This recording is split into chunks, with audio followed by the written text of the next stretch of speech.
Hey everybody, welcome to our food storage. Crystal's going to walk us through some things that she's picked up and does ways to save money and still prep at the same time. Okay, so when we got this place, it was just a big empty cement storage room. And to make shelves, I salvaged some metal brackets from a place that was just going to get rid of them. And then use scrap wood to make these big heavy duty shelves. They have to be very sturdy because that's a lot of weight by the time we have all these jars. And you can all this here. Yourself, right? Yeah, I can. These are all pickles. The biggest things I have left are pickles and applesauce. Mm-hmm. On that side, I've got some peaches and jams and tomatoes down here. Yeah. But just depending on what the crops I can get a hold of each year, that's what I can. Like, I did a lot of pickles this one year because there was someone who had lots of cucumbers that had started to get too large. So I made them into spears, and actually it's the best pickles I've made so far. I found a really good recipe online, and there are so many great online resources to help, but I always have my backup is always have a good canning book to make sure that your ratios, because you want to make sure your acids and stuff are right, and when you're doing vegetables, you have to use a pressure canner. I have my big pressure canner up here. And if anybody's interested in the recipes, I'm sure we could put them down in the comments. Just let us know. And I've got a big water bath canner. The water bath canners are used for fruits and things that already contain acids innately in them, like tomatoes and apples and other fruits already have some acids in them, so you don't have to use a pressure canner. Mm-hmm. But when you're doing things like vegetables, and this is actually chicken that I canned. That's been like 12 years ago. Yeah, this is rosemary chicken. We had some the other day. It was just fine. Yeah. So this was canned in 2009. Yeah. But it's still very good. And when I made the chicken, I was butchering 6 or 7 chickens a day, and then processing them. When you do butcher chicken, you have to put it in a refrigerator for a couple of days to let the acids. Yeah, if you do it too fast, then you end up with really, really tough chicken, like jerky, like you can't eat it. Well, and also, too, I just wanted to comment. So this room, this home, we have the benefit of having this room, but we've actually stored stuff just in our under our crawl space. Under the bed and in the crawl space. Yeah. The first house that we had together as a family with all 6 kids in it, when all 6 kids were at home. Mm-hmm. My biggest food storage space was under our king-size bed. Yeah, so I just made a platform and stored everything under there. Yeah, the benefit of being underground, which this is in a basement, but the crawl space will do the same thing, and if they're canned, they'll be fine, but it keeps them cool. Like, It's going to... So, for those of you that you're like, geez, I don't have a basement to store this in, use your crawl space. Right. Well, and like the herbs and stuff, it's good to dry herbs, but you don't want to dry them out in where there's light on them because they will lose the dark greenness and a lot of their nutritional value. So you want to dry them in a darker place, but they're still dry enough. And then when I buy our ice cream by the gallons, and I save all the containers, and then you can take not so heavy duty plastic bag, and I also save all the packages, descant, out of different containers. You see them all the time in jerky bags and stuff, but save those and put them inside other containers when you go to can. So like my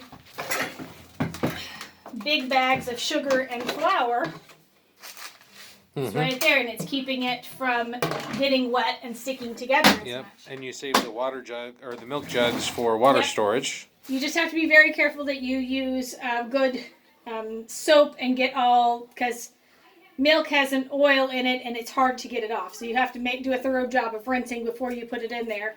Plus you want to keep your water also in a dark place because water you can see we had some water. We're working on the roof here too. That was a bag of potatoes. Anyway, you want to keep those things in the dark as well so you don't possibly grow algae in there.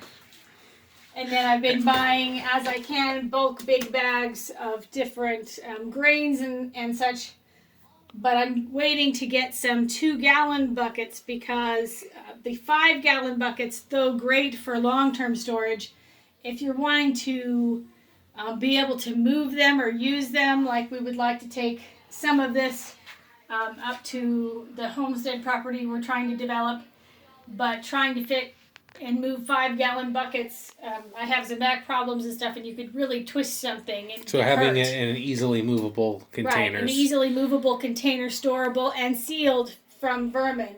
So like my dried herbs and stuff here, though the ice cream buckets don't seal tight, they seal good enough that if you put them in a plastic bag with one of these little packages of Descant to keep it from getting any moisture, just in case there happened to be someone, you put it in the package, then put it in a bucket, that would keep mice and bugs out of it. Yeah, and this really saved our bacon too, because we were quarantined in place for 2 weeks, and so this was very early when we still didn't know a lot, and we at that time couldn't even get people to deliver to the house. Right during So spring break and after. we lived off of what we had already stored. So what you see in here actually is pretty light. We normally maintain more, and we're building it back, but it served its purpose. It kept us going.